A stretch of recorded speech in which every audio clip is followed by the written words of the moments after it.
हटाया जा रहा है और इस एचईसी को प्राइवेटाइज किया जा रहा है। प्राइवेटाइजेशन का मतलब समझिए। प्राइवेटाइजेशन का मतलब ओबीसी को, दलित को, आदिवासी को और गरीब जनरल कास्ट के व्यक्ति को बेरोजगार बनाने का काम है। यह प्राइवेटाइजेशन नहीं है।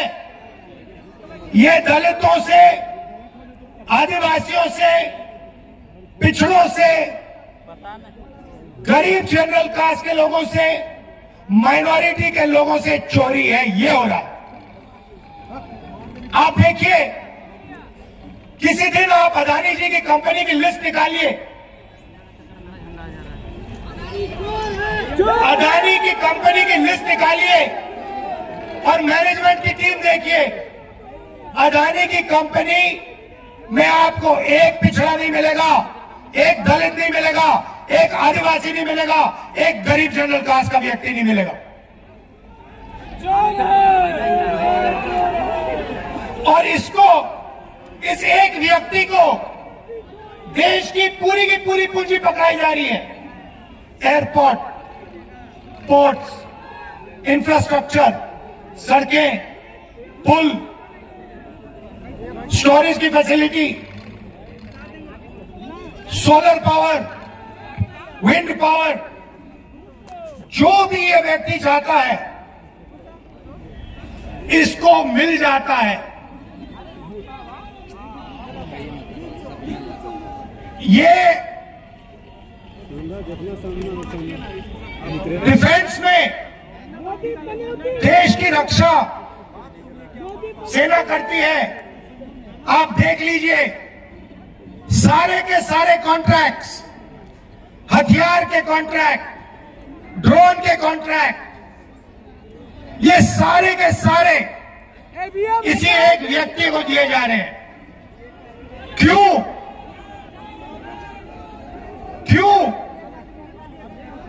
क्योंकि हिंदुस्तान के प्रधानमंत्री चाहते हैं, इसीलिए इस एक व्यक्ति को एयरपोर्ट, पोर्ट्स, डिफेंस इक्विपमेंट सारा का सारा पकड़ाया जा रहा है।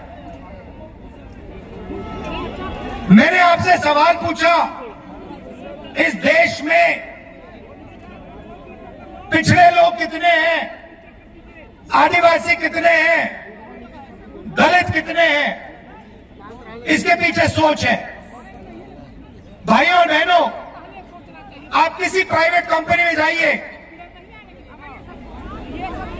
किसी भी प्राइवेट कंपनी में जाइए और वहां पूछिए यहां पे पिछड़े लोग कितने हैं, दलित कितने हैं, आदिवासी कितने हैं? आपको एक नहीं मिलने वाला। फिर आप जाइए, हिंदुस्तान की सरकार में जाइए, 90 लोग हिंदुस्तान की सरकार को चलाते हैं, आईएएस ऑफिसर हैं, पूरे के पूरे बजट को ये कंट्रोल करते हैं। हिंदुस्तान की सरकार 10 रुपए खर्च करती है। आप जानते हो, देखो सन्नाटा छा गया, सब चुप हो गए। भाइयों और बहनों, 90 में से सिर्फ 3 ओबीसी वर्ग के लोग हैं और 100% बजट में से ओबीसी वर्ग के अफसर सिर्फ 5% कंट्रोल करते हैं। मतलब अगर हिंदुस्तान की सरकार 100 रुपए बजट में बांटती है तो 5 रुपए का निर्णय ओबीसी वर्ग लेता है। आप जानते हो दलित वर्ग के अफसर कितना निर्णय लेते हैं? फिर से बोलो, जीरो।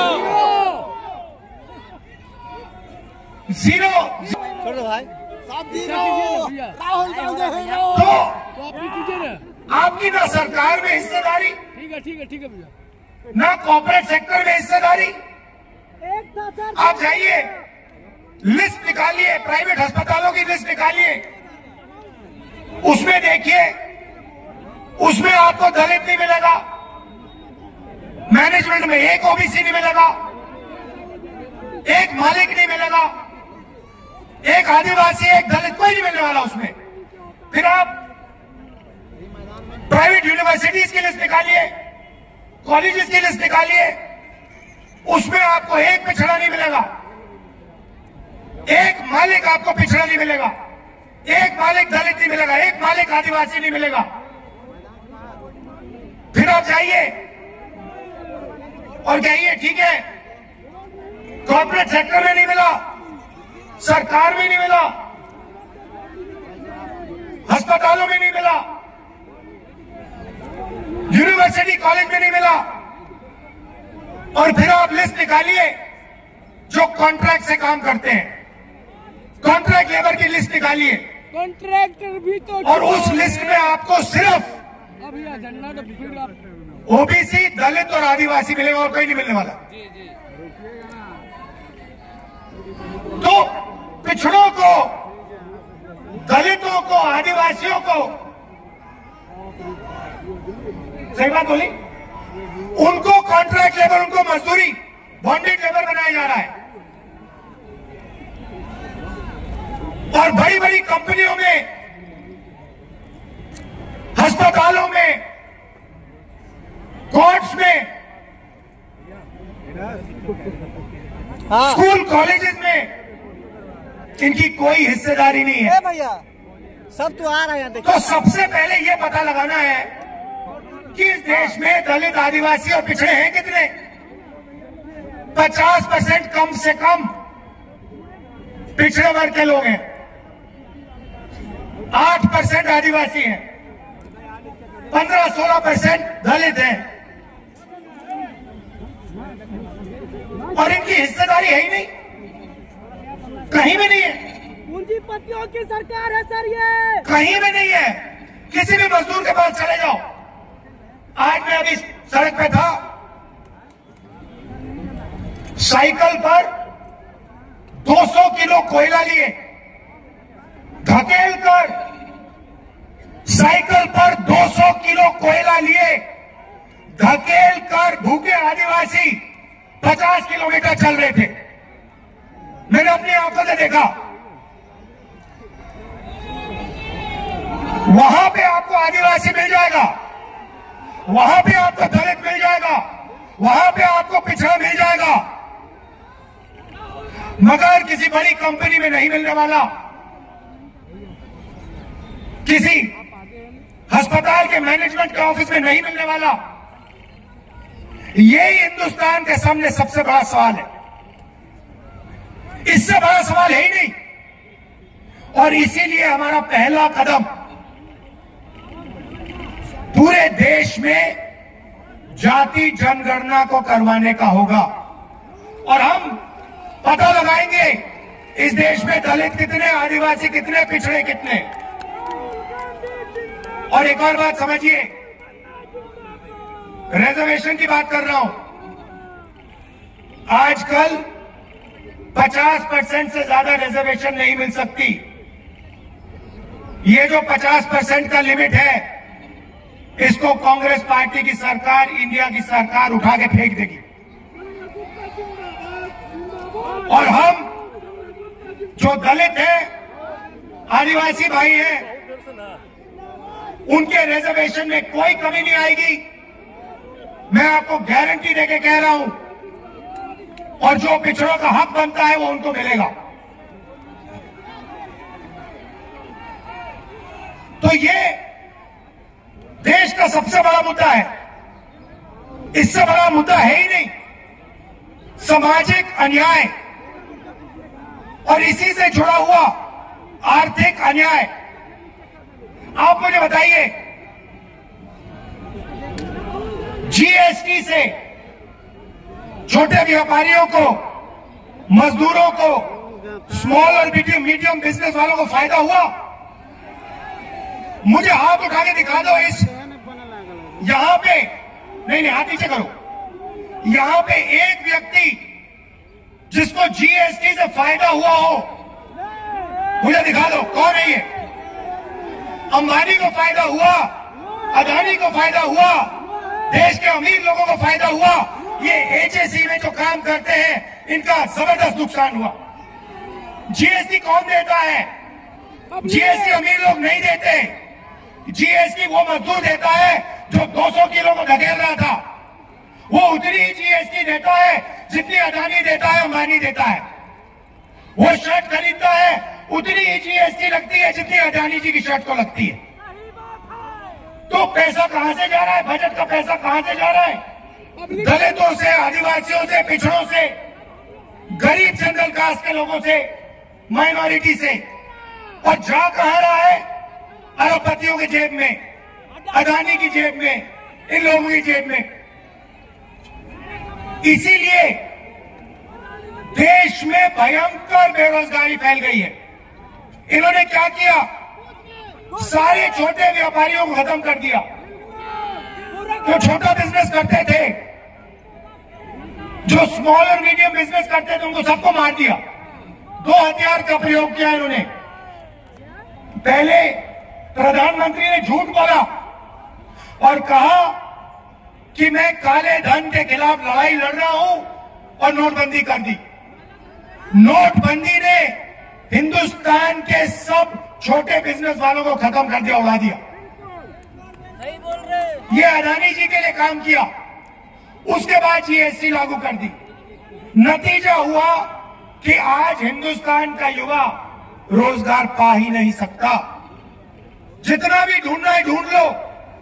मैं झारखंड के युवाओं से कह रहा हूं, देश के बाकी युवाओं से कह रहा हूं, जितना आपको ढूंढना है ढूंढो।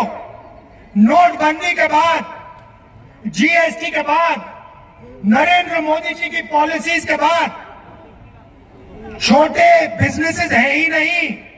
ये देश की रीढ़ की हड्डी है। ये बेरोजगार देते हैं, इनको खत्म कर दिया। तो जब तक दिल्ली की सरकार नहीं बदलेगी तब तक इस देश में युवाओं को रोजगार नहीं मिल सकता। सीधी बात है। और मैंने, अब मजे की बात देखिए, पहले नरेंद्र मोदी कहते थे, हर भाषण में कहते थे मैं ओबीसी हूं। याद है आपको? तो मैंने प्रधानमंत्री से कहा, प्रधानमंत्री जी आप ओबीसी हैं, आप पिछड़े वर्ग के हैं, तो आप ऐसे करिए, जाति जनगणना लागू कर दीजिए। देश को बता दीजिए कि आप जैसे पिछड़े वर्ग के लोग कितने हैं। उसके एकदम बाद नरेंद्र मोदी भाषण देते हैं, कहते हैं भाई और बहनों, देश में 2 ही जात हैं, एक अमीर है और एक गरीब है।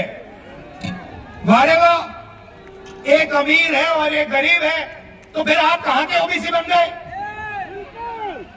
जब ओबीसी को हक देने का टाइम आया, रिजर्वेशन देने का समय आया, सामाजिक न्याय देने का समय आया, दलितों को, आदिवासियों को न्याय देने का समय आया, तो नरेंद्र मोदी जी कहते हैं इस देश में तो जाति नहीं है।